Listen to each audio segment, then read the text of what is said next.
It's Dubray Books Hello. on Grafton Street. This is Donal Skehan.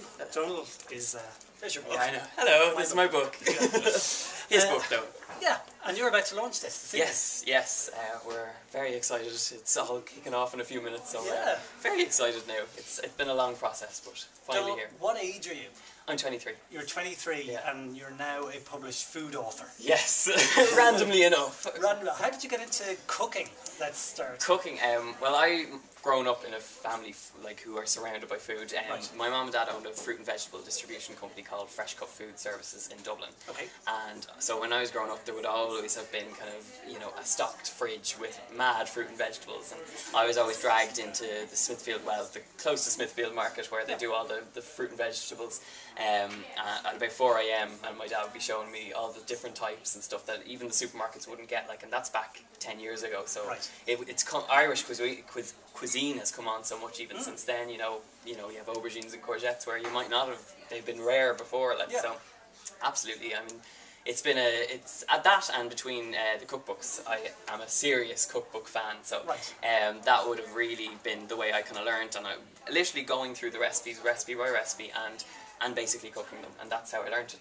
And how long have you been kind of doing this, would you say? How long have you been kind of just going, right, instead of a comic or something like that, I'm actually going to take out a cookbook and cook something? Well, I mean, that's from a young age. That my mum got me my first cookbook when I was about 6. Wow. So, like, absolutely, I've been in the kitchen since then. And early stuff, like, and for kids and stuff, it always kind of comes back to baking and, you know, easy stuff that's hands-on, your hands are in there. But definitely, I mean, the kind of transition to actually writing recipes and things like that really came when the blog kicked off. And, you know, you kind of, all of a sudden, you're not just throwing in a glug of olive oil and you're not just doing a pinch of salt, you actually have to write down these quantities, you know, and that was probably the hardest thing for me when I was, especially to write the book, like, and, you know, thinking about serving sizes, serving suggestions, all, like, just stuff that you wouldn't even think about. So that was a big learning curve. So you started Good Mood Food Blog. That's it. The goodmoodfoodblog.com, which started out as recipes, and then the more interaction you got, you started changing what you did. Well, this is it, yeah. Now, unfortunately, I didn't stay true to my roots. I wanted to kind of keep it completely healthy cooking. But I mean, even writing the book, it kind of came back to home cooking and the stuff that is cooked in home kitchens. But yes, with the blog, I did have to sneak in a few naughty ones, like cupcakes and cookies and things like that, and desserts, because they're actually the most popular thing on the internet. So I did have to compete, unfortunately, but absolutely, I mean, they are successful, and they are the posts that get the most reaction. So. And how did writing the blog help you with the book? Well, I suppose you wouldn't have got the book deal without the blog. Absolutely. I mean, the blog started everything for me, and I mean, the whole process, in fact, I mean, one kind of led into the other, and, you know, a learning process of even the photography. Like, when I started the blog, I was a newbie food photographer. I had never done proper stuff before, and I had just bought a new camera, and so between that and actually writing the recipes, it was a means of cataloguing things. So it was all trial and error, and, you know, even the food photographs that I do now would have started on that camera and would have started out of just trial and error. So, I mean, that is essentially how it started, and, you know, the food photography side of things is a big thing. But absolutely, the blog started everything, and, you know, I wouldn't have got the book otherwise, so happy days, Yeah, absolutely. I've heard your photographs described frequently as food porn. I like that, I like that. Food porn. Food porn. You're not openly a cook. There's the band side of you as well. Yes, yeah. Well, beaten by a turkey. Oh, I knew this always comes up. I read it in the Sunday Indo interview or something. Right. Yeah. It does. I actually do have a recipe for turkey mince, you know, in the book. So just watch out. I know, but yeah, that was a great experience. I mean, I was only talking to my mum the other day about, you know, like, I had dropped out of college to kind of pursue music and things like that, and, you know, the food thing was always there, but it was something I hadn't really tapped into. But so obviously the music thing was something I always kind of pursued, and obviously the Eurovision thing came up, and I took my chance. I'm a huge Eurovision fan, unashamedly. So yeah, I was thrilled to be doing it. Unfortunately, we were up against Turkey, and we had no chance. So you know what do? You go out and put your best show on, and that's that.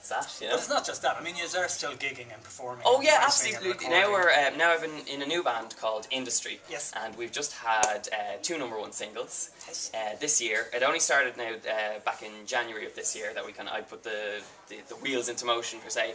And in that space of time, we've had 2 #1 singles, which we're thrilled about. Yeah. That's in Ireland. And then the next single's going to radio this week, actually. Wow. Yeah, so that's on the go. And then we're trying to make a go of it in the UK as well. What's the new single that's out called?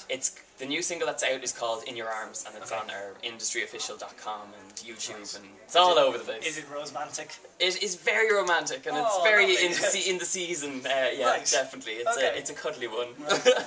Let's go back to your book, because it's broken down into sections. Yes. Actually, very, very easy to read. Actually, if you can just show a typical recipe in the book. I'll get you a good Anything. one. Yeah. This is one of my favourite sandwiches. Here you Yeah. go. Because I was kind of looking at this, and it is just, look, here's what you put in it, and here's what you do, and that's possibly what it might look like. Yes, serving suggestion. Yeah. If it doesn't look like this, don't go mad, okay? But it's like, they're ridiculously simple recipes in one sense. Yeah. But that was the aim. Yeah. That really was the aim, and I mean, when I started cooking or started writing it, the emphasis was going to be on the healthy side of things, and the more I kind of went on, started kind of getting down the route of home cooked, and you know, a lot of the recipes that I do cook are simple, and they are ones that you can knock up in 30 minutes. But the one thing I emphasise in the book is basically to prepare your kitchen, because you know yourself, if there's nothing in the cupboards, you're not going to go out and start making something amazing. Yeah. So it is a case of going to the supermarket, spending a few quid on, you know, stocking up on the essentials, olive oils, balsamic vinegars, good sea salt, things like that. So when you do go to cook, you're not left in the lurch, and you can whip up something in about 30 minutes. Do you think people have to have a very good eye for what they buy in a supermarket? Yes, I do, because... And do you think that's something that you can pick up, or it's something you have to have? Well, I think it's something, if you think about, I mean, like, a lot of people will go out shopping when they're hungry, and that is a big no-no, because realistically, I've done it, and I'm a victim of it as well, and you go in, and you take things off the shelf, and you end up spending more money, and ending up with stuff that you're going to regret having bought. So, essentially, yes, it is so worth it to make a list, and kind of make a list of things that you're going to bring into the kitchen that you can easily cook. So Right. What would you say is good healthy food? Healthy food. Or good mood, actually, what's good mood food? Good mood food for me is fresh ingredients. Right. So like fresh fruit and vegetables, and things that are in season. Like at the moment you've got squashes, cabbages, broccoli, things like that. Yep. So using what's there combined with whole grain ingredients and things like that. And you know, the one thing that I often get is people don't actually eat regularly.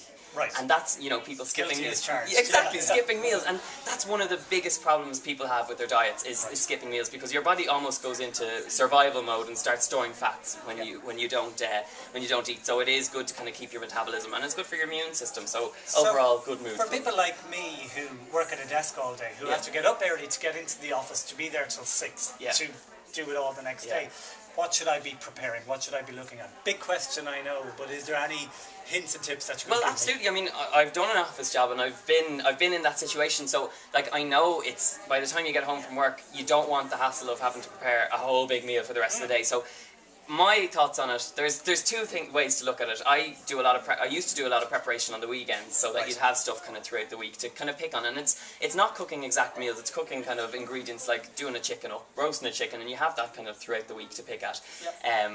And yeah, so I mean that sort of stuff. But I mean, the recipes that are in the book, there's stuff that you can make up in 15-minute sandwiches and things like that you can throw together, and it really doesn't take too much. But yeah, I mean, if you're working, it is essential that you eat. You know, you have to be kept to keep your concentration levels even. So, absolutely. I mean, there's lots of different meals, pasta, whole grain pastas, things like that. But I mean, that's the way to do it, really. I read somewhere in some interview you get up at 5:30. Yes. To cook. This is on certain days now. Right. When I'm doing the shots for the book or shots for the vlog, not during the months that we're in now, because it's dark at that stage, but during the summer months that would be the time I get up, because you get the light and you can photograph right up to 12 o'clock, and then you can have the rest of the day free. So yes, I do get up, and I try, and one of the things about eating regularly is if you are up early, you can eat a lot more. Right. So that's one element of it.